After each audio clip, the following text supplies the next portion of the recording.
What's up guys, Intelitech Mobile here, and this will be a very quick review on the Exynos version of the Galaxy Note 20 Ultra. The reason why this will be a very quick review is because I have not used this phone for very long. The reason why is it's going back because it has an issue with the display. That specific issue involves, let me make sure that my notifications, because I forgot to clear these for some reason, goodness. Of course, go away, go away, go away. Okay. So, the issue with this is the display looks terrible. I mean, there's like that big yellowish greenish splotch in the middle of the screen. You can see there's like a green line going along this bottom and a little bit more sticking out on the side. There's again some more artifacting near the hole punch and even along the edges as well. There's this whole like greenish yellowish tint depending on the color of the actual display. It goes all around the edges and it's really annoying. So this phone is going back, and it's really difficult for me to look at this phone because it's very distracting, but I'll still do my best to do a very short review. It's not going to be the normal Intelitech Mobile in-depth reviews, but just a very short review talking about the Note 20 Ultra. Because generally speaking, assuming that you get a good one that you don't have to return, this phone is still fantastic in 2025, and it's a good, decent value. So this one was $340 after tax. It was $315 before tax and shipping and all that. And to tell you the truth, had the display not had issues, I would have been very happy with this phone. It's in great shape. There's a couple little scratches near the charging port, but nothing too bad. You've got the Bluetooth S Pen, unlike the new S25 Ultra that just came out. You've got this beautiful Mystic Bronze color.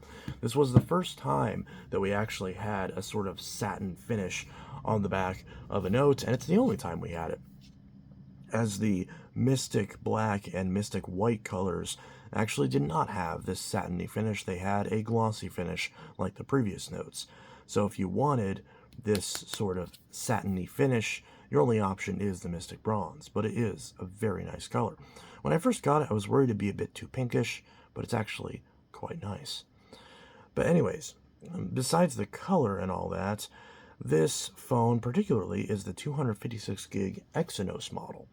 A lot of people back during when this phone came out complained about performance of the Exynos model compared to the Snapdragon model, but I can tell you based off of real-world usage, this thing still flies. So even if you live in a market where you get the Exynos version, or if you want to get the Exynos version because you want the higher base storage, for whatever reason people complain about it, probably because the specs on paper are a lot slower, but in real life, it's actually perfectly fine.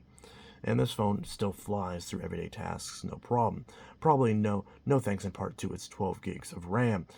And this particular phone, like I mentioned, had 256 gigs of storage, but it also has a micro SD card slot where you can expand the storage up to 1 terabyte, something that you're not going to get on modern phones after the Note series ended and it was replaced with the Galaxy Ultra.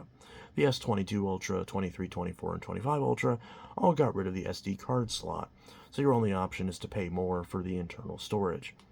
This actually has an SD card slot. It's the last Samsung phone to have both SD card support and MST, regardless of it being a Note or an S series. It's the last phone to have those two features. So it may be worth getting just for that reason alone, but you also have the S Pen as well. And all those factors combined mean the Note 20 Ultra is still a fantastic phone. It is a pretty big phone, of course.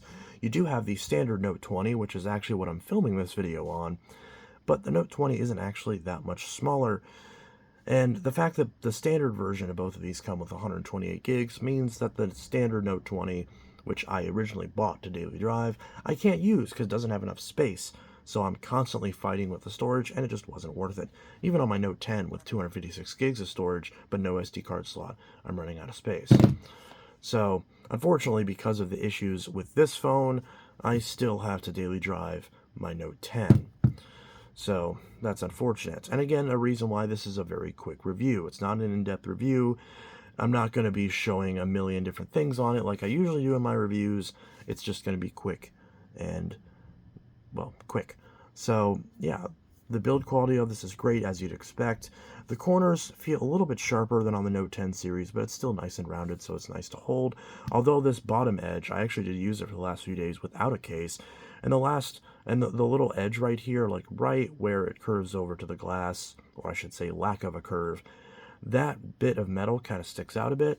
So when I'm holding it, usually I like to rest the phone on my pinky, and it kind of hurts after a while. So I usually have to hold it like this without any digits on the bottom of the phone. But when I do that, it's actually nice and comfortable. But trying to rest my pinky there, it does kind of rub on that metal and it hurts a little bit. So I suppose that is something that someone could be worried about, but most people use a case anyways, so it's probably fine. We do have the buttons on the right side as opposed to the Note 10 series where it's on the left side, but honestly, I'm totally fine with that.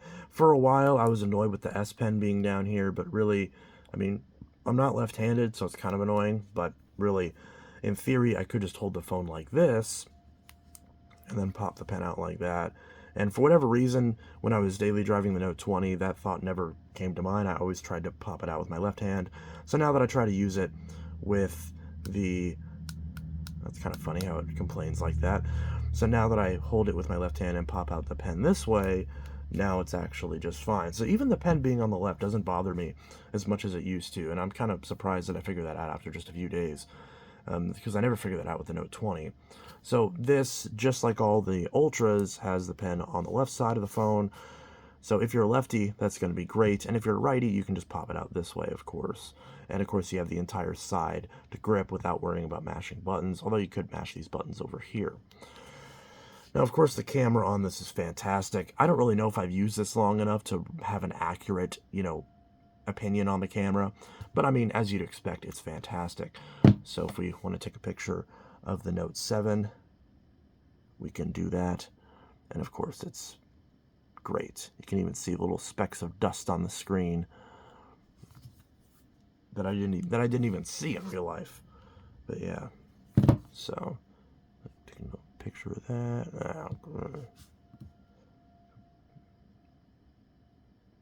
Of course, manual focus is usually pretty annoying on the Note series when you're trying to focus on something up close. Because of the size of the sensor, it really struggles to focus on close-up objects, which is probably my biggest complaint with this camera. And it's actually really annoying because I frequently take pictures of close-up objects. That's another reason I've kind of gravitated towards the Note 10 series. But yeah, I mean, that's pretty good. And it even gives us a message saying to tap the 2x button and then back up for a better focus, because it clearly knows that the focus is trash on here. So if we go to 2x, yeah, they clearly want us to go to 2x and then take a picture of it that way. And of course, it's on power saving mode, so the screen went dim. I'm trying to get a picture of it with the wallpaper and everything. It's okay. It's not great. If we take a picture of the back of the phone, I know, I milk the Note 7, and I always try to show off the Note 7, but I mean, that's just how I am. That's pretty much the star of the channel is the Note 7. All right, let's take a picture. Hey, that looks good. Very pretty. All right, there we go. Beautiful coral blue. Too bad this Note 20 Ultra is not in a coral blue.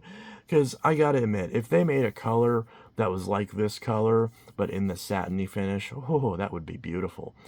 I mean, there's the sky blue S23 Ultra, but it's just not the same, I really wish they'd bring back this color, because this is my favorite color on any phone ever, is the coral blue on the Note 7. And it's also on the S7 Edge as well. But yeah, so just a super quick, I don't really know what else to even talk about. It charges super fast. I plugged it into one of those ultra fast Samsung chargers, and the thing was ridiculously fast. I don't even know how fast it charged, because I literally plugged it in, did something else for maybe a half hour, and then came back and it was fully charged. So I can't even really say for sure what exactly it was. I'm subscribed to Bill Gates? Since when? Ever since, since I checked it. So yeah. That's pretty much that. The speaker on this is really good too. It's a little bit better than the Note 10 series. I said the same thing in the Note 20 review because it doesn't rattle the chassis at high volumes, but the actual clarity is pretty close. And yeah, big giant domino on the back, kind of annoying. Wish they just made it thicker and put a bigger battery in it. The battery life on this particular unit has been pretty bad, but I think that's just a flaw with this exact phone. I don't think that's the Note 20 Ultra in general, but of course that is real world because sometimes you get stuck with a bad battery. And again, it's worth noting, I've said this in previous reviews, I cannot stand high refresh rate displays. I hate them. So I ran this on QHD with the standard resolution, the same as the 10 Plus and the Note 9. So I did not run this on the high refresh rate mode, although when I did run it on that mode briefly, battery life did drop even faster. So I ran this, I currently have this on 60 Hz and WQHD. So the display, if the display looks the same as it does on a Note 10 Plus, that's why, because I don't have it set to the high refresh rate display. I just bumped my tripod, and realistically, I'm shooting in a 30 FPS anyway, so you wouldn't even be able to tell.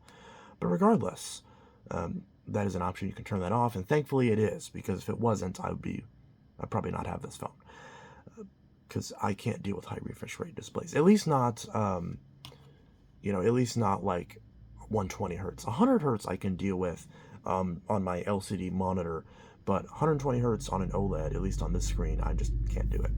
So yeah. But anyways, that's a super quick review on the Note 20 Ultra, and this is not a good review. Obviously, I'm going to try to get a better Note 20 Ultra and do a better, more proper review later this year.